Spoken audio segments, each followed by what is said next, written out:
We're setting economic records, and we're very proud of it. And that's, a very big thing. And the jobs are coming pouring back. Factories are coming pouring back into our country. We're unleashing a new era of American prosperity, perhaps like we've never seen before. And you see it day by day. Man, this guy sure loves to lie. That was President Donald Trump last week taking credit for an economy that was trending upward on President Barack Obama's watch. Even the Republican National Committee got in on the lie, tweeting on Sunday, "Win of the week, milestone for Trump, 1 million new jobs in 6 months, and this unprecedented economic growth under POTUS." But that is not at all unprecedented. The truth is, President Barack Obama saw 1.08 million jobs created in his last 6 months in office compared to Trump's 1.7 million in his first 6 months in office. And in fact, when you break that down, economists will tell you that really the jobs created in the first 3 months of a new term really are a result of the previous occupant. During the last 6 months of 2013, up until he left office, President Obama gets credit for creating more than 1 million jobs in a 6-month period. See what I'm saying, y'all? Of course, you have 1.34 million in the last 6 months of 2015, 1.37 million in the first 6 months of 2015. But not all the economic news under Trump is good, especially for black folks. Despite Trump's promises to help African Americans during his campaign stump speeches, what the hell you have to lose? There is still a large unemployment gap between whites and blacks. Now, according to the most recent unemployment figures, 7.4% of blacks in the United States are unemployed compared to just 3.8% of whites. And wages have remained stagnant at 2.5%, just slightly higher than inflation, which is hurting folks like Clarence Williamson, who was one of thousands of people in line at an Amazon jobs fair last week. I've worked at the airport for probably about the last 5 years. Within the last 5 years, the wages at the airport, nowhere near what they should be. See, that's called the reality. Let's break this thing down to get the truth about Trump's economy. Bill Spriggs, chief economist for the AFL-CIO and an economics professor at Howard University, also are on our panel. Avis Jones-DeWeaver, leadership strategist and author of How Exceptional Black Women Lead. Brandon Cooper, chairman of the Prince George's County Republican Party. And Tiffany Lofton, civil and labor union organizer. All right, Bill, I want to start with you. So walk us through this whole idea.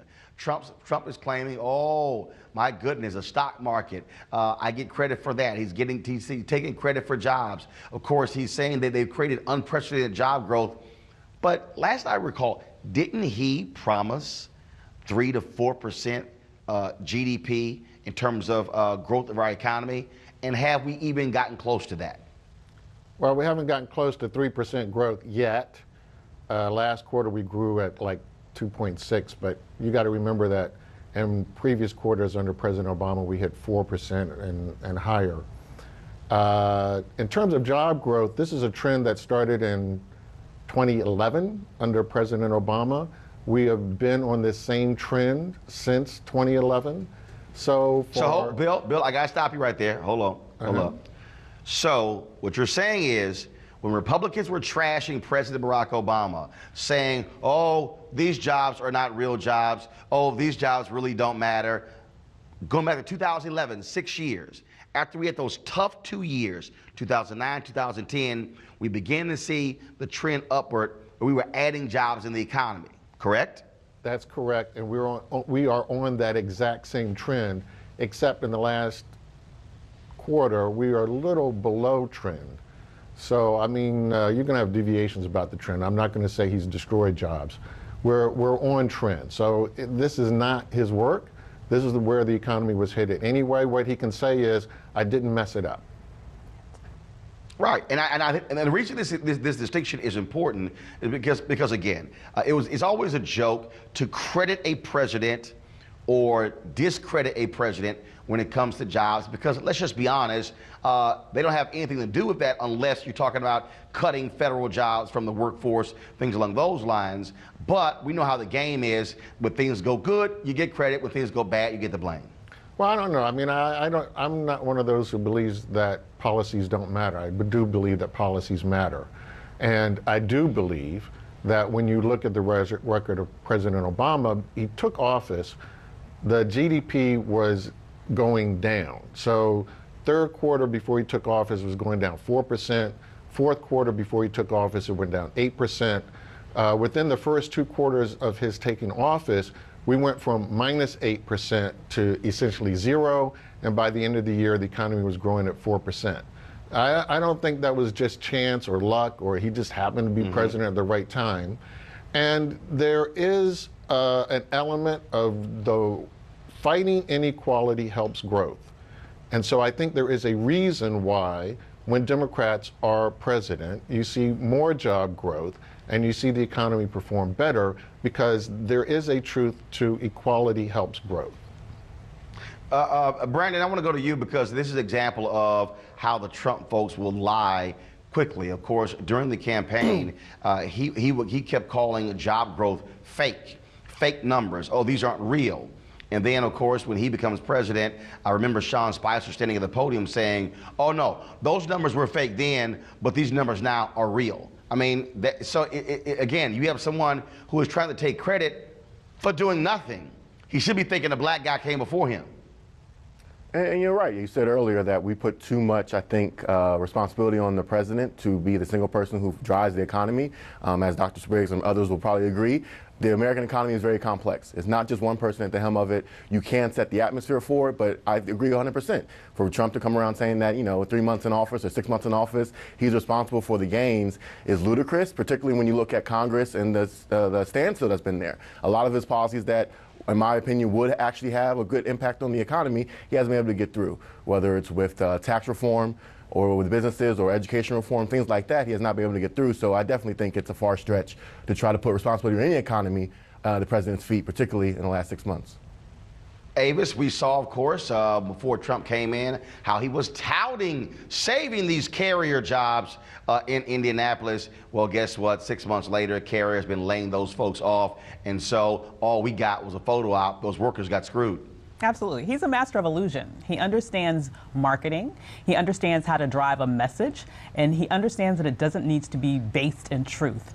And the reality is, as has been mentioned here, that he has inherited a gold mine. When President Obama inherited this office, we were losing over 700,000 jobs per month. Over 700,000 jobs per month. And he was able to turn that around into an economy that was producing hundreds of thousands of jobs per month. And so when you compare just the landscape that he inherited versus the landscape that President Obama inherited, it is like no comparison. So he's lucky that he came behind the black guy because he was able to come behind the person that actually got it right. Tiffany, you are a civil and labor organizer, and the reality is labor tried to get a little cozy with Trump right after the election, but Republicans continue to attack labor. In a second, we're going to talk about raising the minimum wage in St. Louis and how Republicans have pushed that back. To Bill's point, when you have folks out there pushing to end income inequality, that helps the overall economy. Right. Absolutely, Roland. We have to remember one thing, that workers, they vote too. And so when we think about the election and the campaign that President Trump, 45, that he ran in his messaging and his tactics, he talked a lot about building jobs and creating a better America and making America great again. What we're seeing now is, and I like what Dr. Ava said it, he's a master of illusions. When you're thinking now about his messaging, we have to play also into mind that he is thinking far in advance. 45 and President Trump, he is thinking about how his legacy and how people are going to talk about him. That's why he created his own news. That's why he created his own news channel, and that's why he's messaging the way that the work that he's doing now, the way that he particularly is. He does not own, nor can he give credit to himself for the growth that we've seen in the last 6-7 months. But what he is doing is saying that that's him, because he's thinking about in the future, what are folks going to say about me, and what am I going to say about myself as president? And if he decides to run again, this is going to be one of the things that he decides he wants to own, is that he grew job growth and that he grew the economy across this country. Weekdays on TV One. I will never lie to you. Oh my God. Roland Martin. He doesn't want to talk to us. He wants to ignore us. Uncensored. Hell no. That ain't gonna cut it, boo. Unapologetic. No, that is fundamentally false. You are wrong. Unfiltered. He wants an America where we all look alike. He ain't talking about black people. Unrelenting. You better go work out, because you got a fight on your hands. NewsOne Now with Roland Martin. Weekdays at 7 a.m. on TV 1.